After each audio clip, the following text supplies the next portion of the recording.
tout le monde, c'est Reptilina, on se retrouve pour une nouvelle vidéo qui sera une vidéo de présentation de mon nouveau gecko. Donc c'est un gecko à crête, donc le nom spécial c'est Corelophus ciliatus. Donc en fait c'est un gecko qui vient des milieux tropicaux. Et donc en fait si vous voyez sur ses pattes,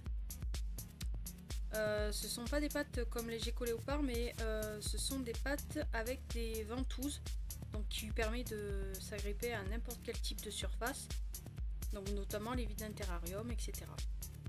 Donc voilà, celui-là je l'ai acheté la semaine dernière. Il s'appelle Stitch, et donc c'est un mâle adulte qui a 1 an et demi ou 2 ans, je sais plus exactement, de phase harlequin, il me semble. Donc voilà, là c'est le soir, il est de sortie. J'en ai profité pour vous faire une petite vidéo. À mon avis là il s'apprête à sauter. Donc oui, les geckos à crête sont des geckos qui sautent. Donc ça a été quand même quelque chose qui m'a assez surpris la première fois que je l'ai manipulé. D'ailleurs sa texture aussi. Oups, ben voilà, toujours peur qu'il se pète la gueule. Et donc en fait, voilà, la première fois que je l'ai eu, je l'ai touché, et niveau de texture avec le gecko léopard, c'est pas du tout la même chose. Sa peau, elle est douce, c'est comme la crête qu'ils ont sur la tête.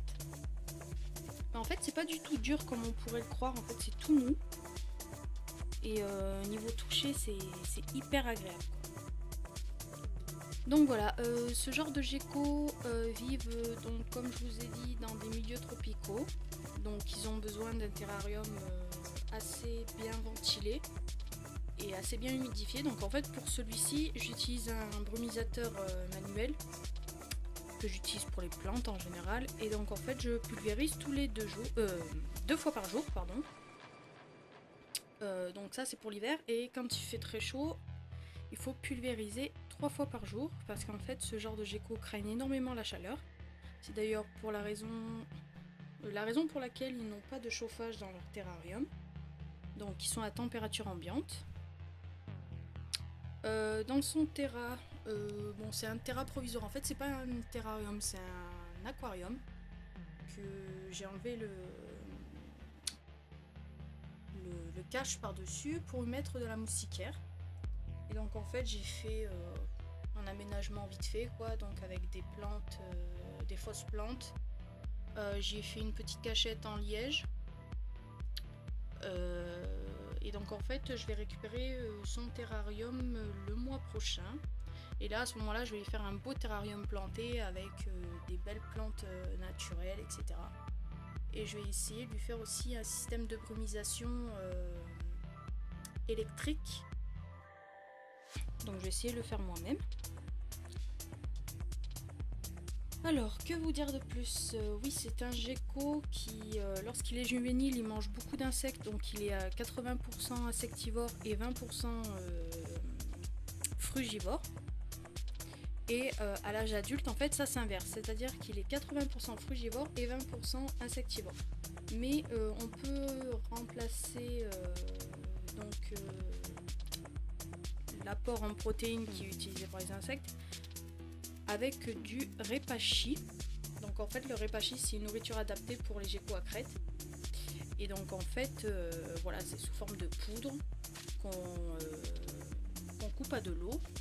Et donc en fait, et ben voilà.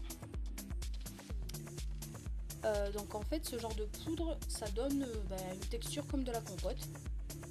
Et on peut les nourrir uniquement à ça.